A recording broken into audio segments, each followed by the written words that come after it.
This week we're going back to basics and building a bookshelf.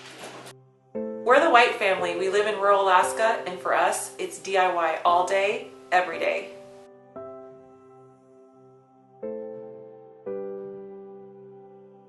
We just got done building the room divider closet in Grace's room, and it turned out awesome. It's completely transformed this space, but it's left us with this big blank wall, and I really feel like it needs some sort of surface area so she could come in and maybe set something on top of it. It needs some storage on the inside, and I feel like it needs a nice big mirror there. So Jacob and I are going to get started on a new project for the room.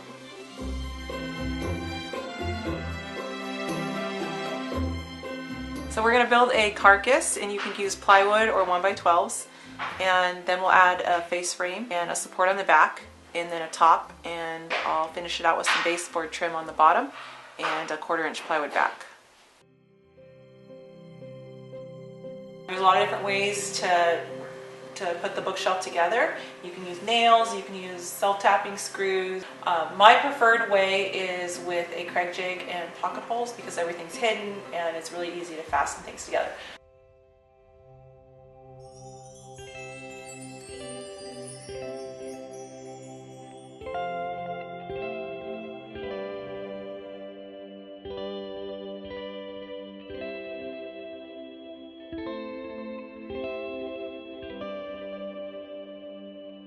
We got the shelves pocket hole to the sides, and I'm going to go ahead and put the carcass aside and build a face frame on the front.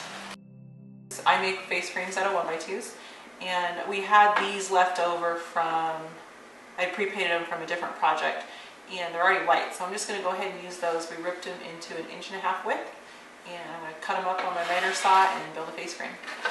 So it's a good idea to cut your 1x2s for your face frame with a compound miter saw because you do need very nice straight cuts. I'm going to put the face frame together with pocket holes just like I did for the shelves. And that's the great thing about the pocket hole jig is you can join boards together edge to edge. Getting ready to attach the face frame, and I'm going to nail it on. So I'm going to put some glue on these front edges here. And you notice with the face frame, I added this center. That is because 1x material in general shouldn't span more than 3 feet. You could probably go up to like 4 feet, but it starts to sag. So by adding this center support, it'll keep the shelf from sagging.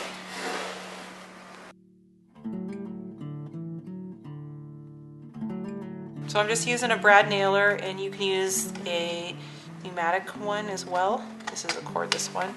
They do the same job. And those are 1.25 inch brad nails.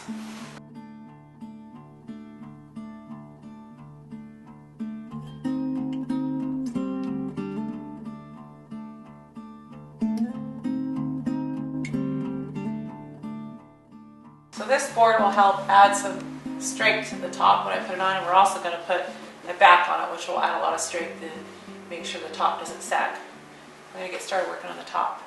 Now I could have just put a piece of plywood on the top and called it good, and it would have been plenty functional, but I like to use a solid wood top. It just ends up being a nicer top and a lot smoother, and plywood can have a little bit of a grain to it, so I try to avoid doing plywood tops.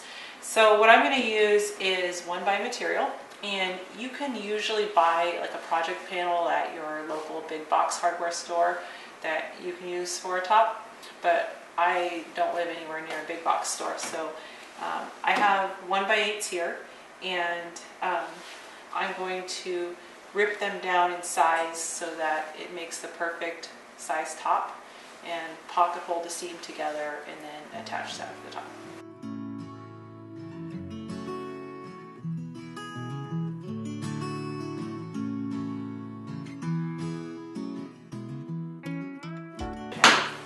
So if you want a nice smooth tabletop, you really need to clamp every joint. You don't necessarily need everything I've got here, but you do need to make sure you clamp at every joint. And I've got glue in there too.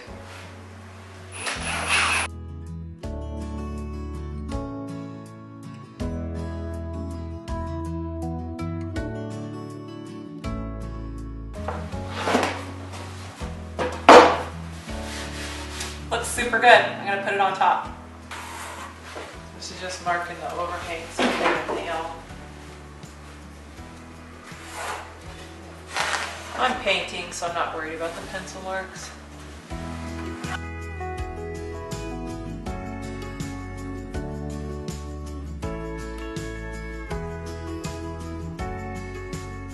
Almost done with this bookshelf. I want to make the bottom look nice, so I've got a piece of baseboard molding and it matches the baseboard molding in the room, so it'll kind of tie that element into the bookshelf. So I'm just scribing it in place. I'm just holding it up, take a pencil, mark it, and then I can 45 from there.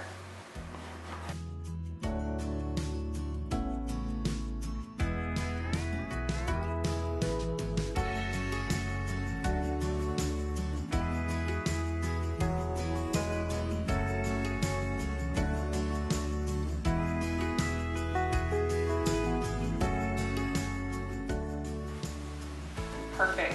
So for now the sides, I'm just going to go ahead and cut a 45 that's a little bit long for the sides. We'll put it in place, mark the overall length that it needs to be, and then chop that off and install it. Make sure it's exactly where I want it.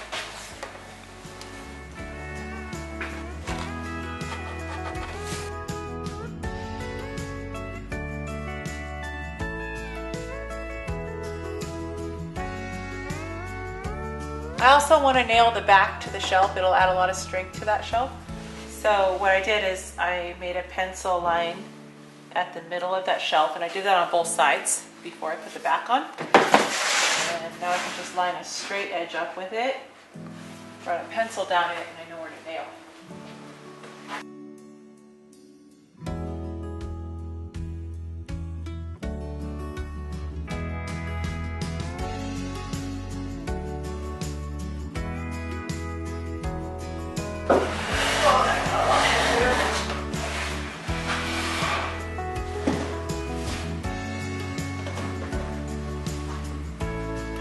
Like it? Looks good. Time for some paint.